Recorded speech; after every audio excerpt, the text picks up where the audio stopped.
할렐루야. 네, 앞뒤로 옆으로 인사하십니다.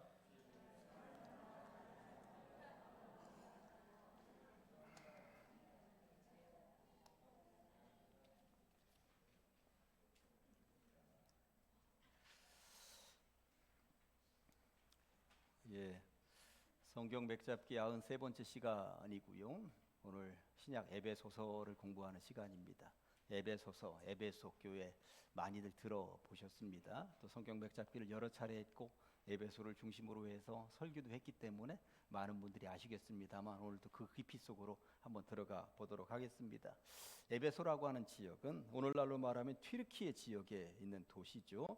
여기 노란색이야 그리스 땅이고요. 그리고 여기 약간 흑색, 흑색, 여기가 튀르키예, 옛날 말로는 터키이고 성경상의 용어로는 소아시아 지역이라고 하는 것입니다. 이곳에서 에베소는 여기 서남쪽의 바닷가에 위치해 있습니다. 그런데 2000년의 세월이 흘러서 오늘날 성지 순례를 가보면 바닷가보다는 한참 안쪽으로 들어가 있어요. 그래서 많이 흙이나 토사들이 밀려 나와서 그렇게 되었다고 그러더라고요. 옛날에는 항구 도시였고 이 튀르키예 지역 소아시아에서는 가장 큰 도시, 그러니까 로마, 이탈리아 반도에서 로마가 1대 도시였다면 에베소가 그 로마 제국 안에서 2대 도시 정도 된다고 보셔도 틀림이 없을 정도로 최고 큰 도시 가운데 하나였습니다. 여러분들 요한계시록을 읽다가 보면 7개 교회가 등장을 하는데 여기 바로 이제 튀르키예 지역에 있는 교회들이죠. 이렇게 들어갑니다.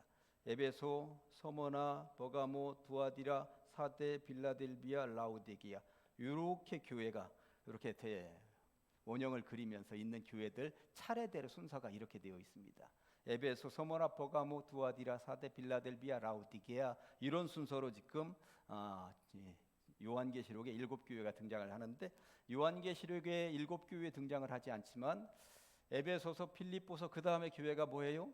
그 다음 책이 골로새서. 에베소서, 필립보서, 골로새서 할 때 필립보서야 여기 그리스 땅에 있는 저 북쪽에 있는 곳이 필립보이고 골로새는 바로 여기에 있습니다. 여기에. 골로새는 아주 자그마한 시골 마을 교회. 그러니까 에베소 교회는 오늘날로 말하면 대형 교회. 골로새 교회는 소형 시골 농촌 교회라고 보시면 되는 것입니다. 아무튼 오늘 에베소 교회에 대한 이야기를 해 보려고 합니다. 여러분들 자료에 보시면 지금 터키라고 쓰여 있는데 터키 서남부 해안 도시 지금 보셨습니다. 그런데 상업이 발달한 부자 도시라고 지금 말씀을 드렸어요. 보시면 그 당시에 공중 목욕탕이 있었고 공중 화장실이 있었습니다. 그런데 수세식 화장실이 그 당시에 있었습니다. 2000년 전에 수세식 화장실이 어떻게 생겼는지 조금 이따 보여드리도록 하겠습니다. 엄청나게 큰 공공도서관도 있었고 대형 극장 25,000명이 앉을 수 있는 좌석의 대형 극장도 보유하고 있을 정도였고요. 홍등가라고 그러면 술 마시고 여성들하고 노는 그런 지역에도 아주 대대적인 이 이야기는 조금 있다. 또 그 당시는 침례가 주를 이루었기 때문에 침례받는 터도 거기에 지금 아직도 그대로 보존되어 있습니다. 그 다음에 사도 요한의 묘가 있습니다. 사도 요한, 요한복음을 쓰고 요한 1, 2, 3서를 쓰고 요한계시록을 쓴 사도 요한. 문제 하나 내볼까요? 커피 쿠폰 들어갑니다. 사도 요한이 요한계시록을 기록한 섬 이름은 뭐였을까요? 반모섬. 누가 얘기하셨어요? 반모섬이라고 그랬는데 황영환 장로. 반모섬. 황영환 장로 이게 커피 쿠폰 하나 쏴드리겠습니다. 반모섬이 왜 거의 여기 에베소이가 있고 여기가 반모섬이거든. 에베소하고 굉장히 가깝죠. 그러다니까 에베소에서 90살이 넘어서까지 편지 쓰고 그러다가 바로 에베소에 그의 무덤이 있는 것이죠. 성지 순례 가면 이 모든 것들을 다 볼 수가 있습니다. 그 다음에 여기 좀 한 가지만 더. 여기에는 아데미라고 하는 신전이 있어요. 신전. 아데미는 여신입니다. 여신. 신전인데 신전이 가로 120m, 세로 60m, 높이 18m, 엄청나죠. 기둥만 해도 127개인데 오직 백색 대리석으로만 만든 이런 엄청난 규모의 신전 터가 있는 것입니다. 그것도 한번 보여드리고 아데미 여신도 어떻게 생겼는지 모양도 우상이긴 합니다만 보여드리도록 하겠습니다. 그럼 한번 보여드려 볼까요? 이게 공중 목욕탕 터인데 지금 터만 이렇게 좀 남아 있습니다. 그런데 이 공중 목욕탕에서 목욕을 하고 흘러내리는 물이 공중 화장실로 가게 되어 있는데 공중 화장실입니다. 예. 옆에 벽이 있었는가는 모르겠습니다만 중국의 화장실을 보는 것 같다는 생각이 들기도 하고, 아니면 이렇게 서로 옆에 사람들을 쳐다보면서 대화 나누면서 일을 봤는지는 모르겠습니다만, 요 밑으로는 이제 목욕탕에서 버리는 물을 그 밑으로 해서 이게 수세식 화장실의 시초가 되어서 그렇게 흘러가도록 아주 참 2000년 전에도 대단한 화장실이었음을 알게 됩니다. 요게 이제 공공 도서관인데 가서 보면 야, 그 옛날에 이렇게 엄청난 규모의 도서관을 가지고 있었구나 하는 것을 알게 됩니다. 대형 극장이죠. 25,000석을 자랑하는데 오늘날도 이 밑에서 이야기를 하면 요 꼭대기에서 들린다고 합니다. 얼마나 소리를 잘 들리도록 해놨는지, 마이크 시설 없이. 그래서 오늘날도 요 밑에서 노래를 하거나 공연을 하거나 하는 일들이 가끔 이벤트처럼 벌어지고 있다고 그러죠. 이렇게 엄청난 규모의 대형 극장이 있습니다. 이게 뭐냐면 홍등가로 들어가기 직전에 요 발이 있어요. 그래가지고 발 크기를 재가지고 어른이냐 아니냐를 재는 거야. 그래서 이 발 사이즈보다 작으면 이게 여기 입장 불가야. 발 사이즈보다 요거보다 크면 이제 거기는 입장해도 되는 아주 재미있는 그것들을 이렇게 보면서 참 다들 한마디씩 웃고 나오고 하는 그런, 이게 에베소에 가보면 실제적으로 이런 곳이 있습니다. 요게 이제 세례받는 터죠. 그래서 계단식으로 내려와서 여기 물에 잠겼다가 이쪽으로 나오면서 옛날 2000년 전에 세례를 받을, 그 당시는 거의 다 침례였으니까 침례 받을 수 있도록 물속에 그대로 들어갔다가 나올 수 있도록 하는 침례 받는 터가 에베소에 그대로 보존되어 있습니다. 그리고 이게 사도 요한의 묘 자리죠. 이 밑에 사도 요한의 시신이 묻혀 있다고 알려져 있는 묘지입니다. 그러면서 이게 이제 아데미 신전의 상상도입니다. 이렇게 엄청난 규모로 만들었을 것이라고. 120m, 60m 이런 규모인 것입니다. 높이가 18m 규모이면서 이 기둥만 해도 127개인데 오직 백색 대리석으로만, 하여튼 최고 좋은 돌로만 만들었다고 이야기를 하고 있는 것입니다. 요렇게 뒤어졌을 것이다 라고 하는데 오늘날은 요것만 남아있고, 요게 아데미라고 하는 여신의 모습입니다. 표현이 죄송합니다만 이 가슴을 굉장히 많이 만들어 놓은 이유는 다산의 의미를, 그렇게 해서 아데미 신을 섬겨야만 다산, 축복, 부유이라는 것들을 얻을 수 있다라고 하면서 이렇게 아데미 신을 만들어 놓았던 것입니다. 아데미 신에 대해서 사도행전에 등장을 하는데, 여러분들 사도행전 19장 23절, 요게 이제 사도행전인데 그때쯤 돼요. 요게 지금 에베소에 사도 바울이 들어갔을 때 장면입니다. 그때쯤 되어 이 도로 말미암아 적지 않은 소동이 있었으니 사도 바울이 그리스도를 전하니까, 즉 데메드리오라 하는 어떤 은장색이 은으로 아데미의 신상 모형을 만들어 직궁들에게 적지 않은 벌이를 하게 하더니 우상 장사를 하면서 돈 많이 벌었다는 이야기니까 그 당시에 아데미 우상을 가지고 얼마나 많은 돈을 벌었다. 그러면 사람들이 엄청나게 이 우상을 사들였다는 이야기잖아요. 그가 그 직공들과 그러한 영업하는 자들을 모아 이르되, 여러분도 알거니와 우리의 풍족한 생활이 이 생업에 있는데, 이 바울이 에베소뿐 아니라 거의 전 아시아를 통하여 수많은 사람을 권유하여 말하되, 사람의 손으로 만든 것들은 신이 아니라 하니 이는 그대들도 보고 들은 것이라. 우리의 이 영업이 천하여질 위험이 있을 뿐 아니라 큰 여신 아데미의 신전도 무시당하게 되고 온 아시아와 천하가 위하는 그의 위엄도 떨어질까 하노라 하더라. 그러니 저놈 저거 믿으면 안 된다 하면서 우리는 아데미 신을만을 믿겠다. 바울과 이게 충돌이 일어나는 장면인 것입니다. 아무튼 아데미 신전이 이렇게 엄청난 규모로 있는 도시가 에베소였다는 것입니다.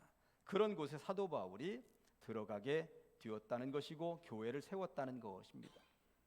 사도 바울은 3차에 걸쳐서 전도 여행을 했는데 2차 전도 여행은 주로 그리스 땅에서 벌어졌죠. 근데 그리스 땅에서 2차 전도 여행을 거의 마무리할 때쯤 고린도 교회에서는 1년 6개월 동안 복음을 증거하고 교회를 세우고 난 다음에 고린도에서 그 안디옥으로 돌아가기 전에 어디를 들르냐면 에베소를 들릅니다. 에베소에 들려서 잠깐 회당에 들어가서 며칠 복음을 전하고 떠나 안디옥으로 돌아가는데 그 에베소에 누구를 남겨놓냐면 브리스길라와 아굴라 부부를 남겨놓고 떠나갑니다. 브리스길라와 아굴라 부부가 그곳에서 남겨져 있으면서 바울을 기다리는 동안 뭐 했겠습니까? 자기가 믿은 예수 믿은 이후에 달라진 삶, 이러저러한 것들을 이야기하지 않았겠습니까? 그리고 나서 3차 전도여행 시 에베소를 사도 바울이 다시 방문하게 된 것입니다. 다른 어디보다도 가장 먼저 에베소로 갑니다. 3차 전도여행을 떠나면서.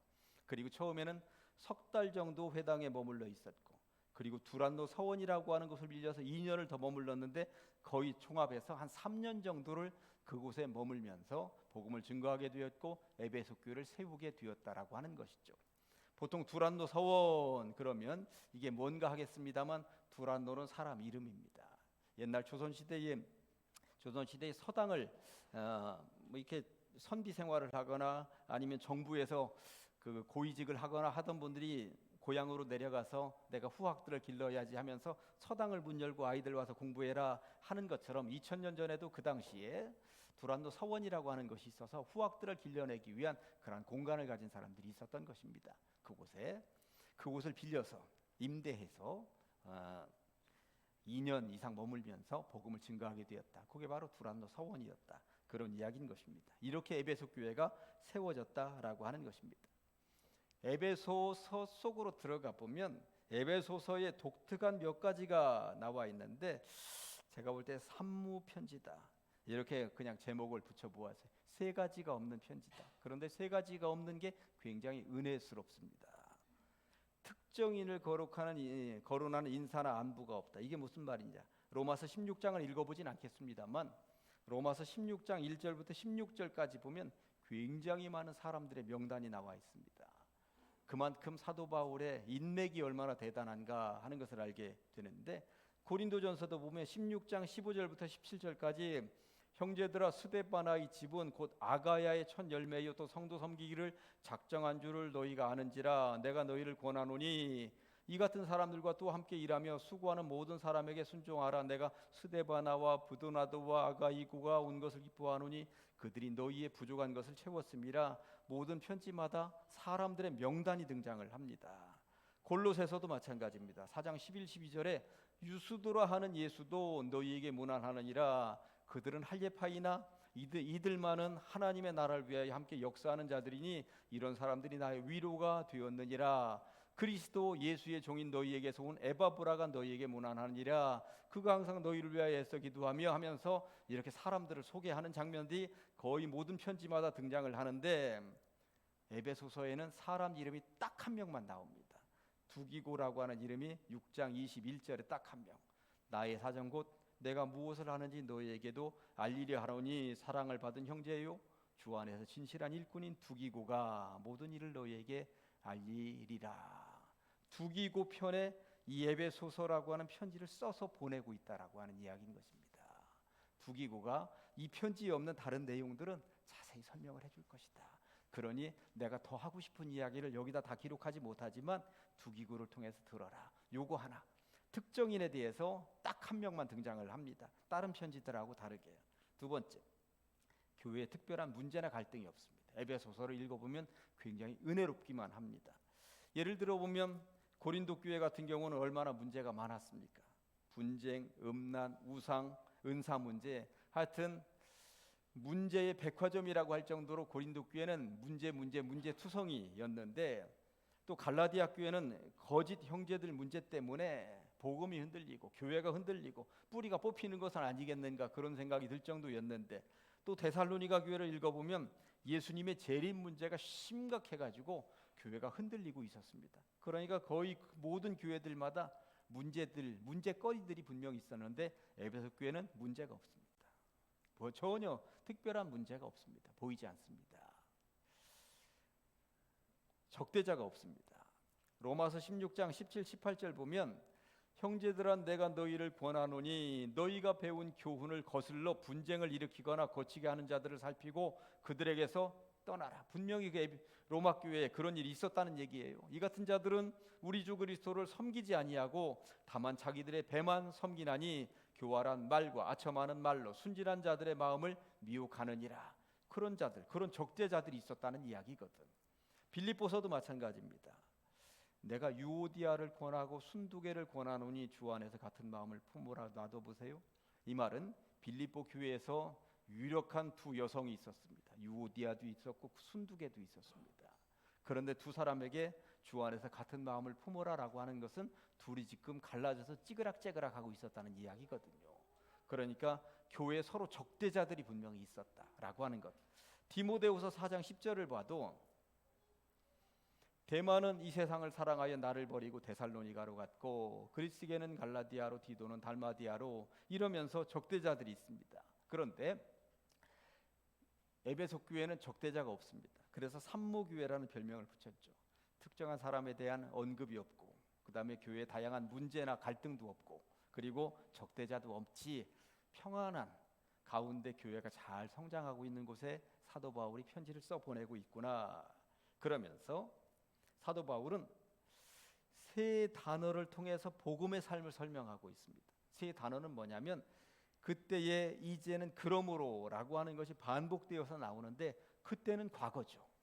그리고 이제는 현재죠. 그러므로는 미래죠. 그러니까 과거에는 예수 믿기 전에 내가 어떤 삶이었는데 지금 현재 예수 안에 내가 새로운 상태가 어떻게 되었고 앞으로는 이렇게 살아갈 것이다. 이런 내용들이 에베소서에 들어있다는 것입니다. 실제 그런가 한번 보실까요? 여기 2장 2절 그때의 너희는 예전에 과거에는 너희는 그 가운데서 행하여 이 세상 풍조를 따르고 공중의 권세 잡은 자를 따랐으니 곧 지금 불순종의 아들들 가운데서 역사하는 영이라. 그때는 그 모양으로 살던 너희들이 7절에서 9절 이는 이게 이제는입니다. 이번에 이제는 그리스도 예수 안에서 우리에게 자비하심으로써 그 은혜의 지극히 풍성함을 오는 여러 세대에 나타내려 하심이라. 너희는 그 은혜에 의하여 믿음으로 말미암아 지금 구원을 받았으니 이것은 너희에게서 난 것이 아니요 하나님의 선물이라. 행위에서 난 것이 아니니 이는 누구든지 자랑하지 못하게 함이라. 그때는 공중권세 잡은 자에 의해서 죄인이었는데 지금은 예수 그리스도의 은혜로 구원받은 백성이 되었으니 그러므로 앞으로 생각하라. 너희는 그때 육체로는 이방인이요 손으로 육체에 행할 할례를 받은 무리라 칭하는 자들로부터 할례를 받지 않은 무리라 칭함을 받는 자들이라. 그러므로 앞으로 어떻게 살아야 될 것인가 생각해 보라는 이야기인 것입니다. 두 번째 2장 12절 보면 그때의 너희는 그리스도 밖에 있었고 이스라엘 나라 밖의 사람이라. 약속의 언약들에 대하여는 외인이요 세상에서 소망이 없고 하나님도 없는 자이더니 13절에 이제는 전에 멀리 있던 너희가 그리스도 안에서 예수 안에서 그리스도의 피로 지금은 가까워지지 않았느냐. 19절 그러므로 이제부터 너희는 외인도 아니요 나그네도 아니요 오직 성도들과 동일한 시민이요 하나님의 권속이다. 그러니까 요 3단계를 계속 설명합니다. 5장 8절과 14절 한 군데만 더 볼까요? 너희가 전에는 어둠이더니 이제는 주 안에서 빛이라. 빛의 자녀들처럼 행하라. 14절 그러므로 이르시기를 잠자는 자여 깨어서 죽은 자들 가운데서 일어나라. 그리스도께서 너희에게 비추이시리라 하셨느니라. 아무튼 과거와 현재와 미래의 삶이 어떠해야 될 것인가를 이렇게 그때의 이제는 그러므로라고 하는 3단계 공식을 가지고 설명을 하고 있는 사도 바울의 모습을 볼 수가 있습니다. 아무튼 에베소라고 하는 지역은 교회가 들어서기에는 너무나도 어려운 지역이었습니다.